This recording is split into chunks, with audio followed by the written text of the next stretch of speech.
هر دو فریاد دیده و دل هر دو فریاد که هرچی دیده بینه دل کند یاد.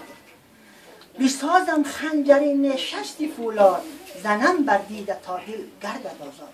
کوشش کنید که نظر اولی ما که رسید دوم نظر ما روا نیست، دوم نظر را انجام ندهیم که اینجا ناروا می شود.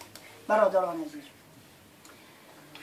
این بود درباره حجاب مادران و خواهران ما که برای شما از قرآن اثبات کردم. یا ایها النبی قل لازواجک و بناتک و نساء المؤمنین یدنین علیهن من جلابیبهن ذلک ادنی ان یعرفن فلا یؤذین و کان الله غفورا رحیما. خداوند مهربان عزیزان من هست.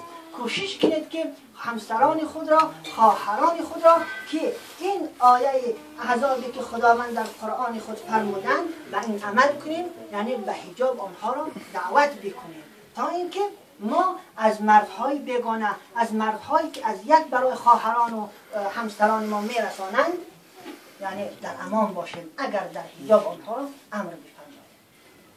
برادران عزیز، این بود درباره حجابی که من برای شما فرمودم. و در آخر یک سرودی که بیاض غلامی برای داملا محمد سعید نوشتم، این را برای شما میخوانم و سخنم را به آخر. ای یاشو پیری تاجیکان محمد سعید ود امام. ای یاشو پیری تاجیکان محمد سعید ود امام. الله لفم ای الله شعار و می اسلام. لا اله الا الله محمد رسول الله.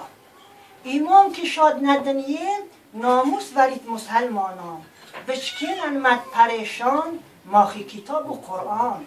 لا اله الا الله محمد رسول الله. ای دیدنان و پاس و وا محمد سعید ود پیشوا. غچکیش گرمد با حجاب ماخی حیات و قرآن. لا اله الا الله محمد رسول الله. مذهب کیت امروزدان بنمی ذاتی نومان. شکر دلفم ای خدای حجب دریا ماخی نومان. لا اله الا الله محمد رسول الله. خدای که لفت ماخرم انخی کتابی حکیم. زنده هست همه وقت حجب شهیدانه است. لا اله الا الله محمد رسول الله.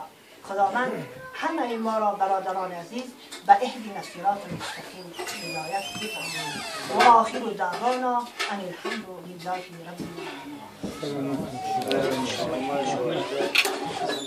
ملا سیراج کسی اگر نداند میگن در همین شهر کراوستان میتونید که به مسجد ناحیه عریق برید. اگر در همونجا ملا منصور گفتن انسان است گوید که ملا سیراج کیه و ایتر برای شما میفهمند.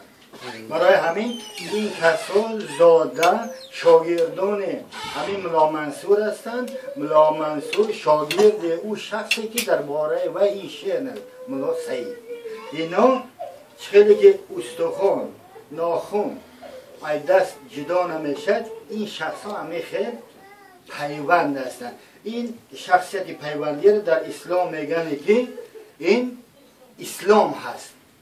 اگر اسلام باشد او جدا نمیشه و پیوند است. اگر او را جدا کنیم اگر و درد است.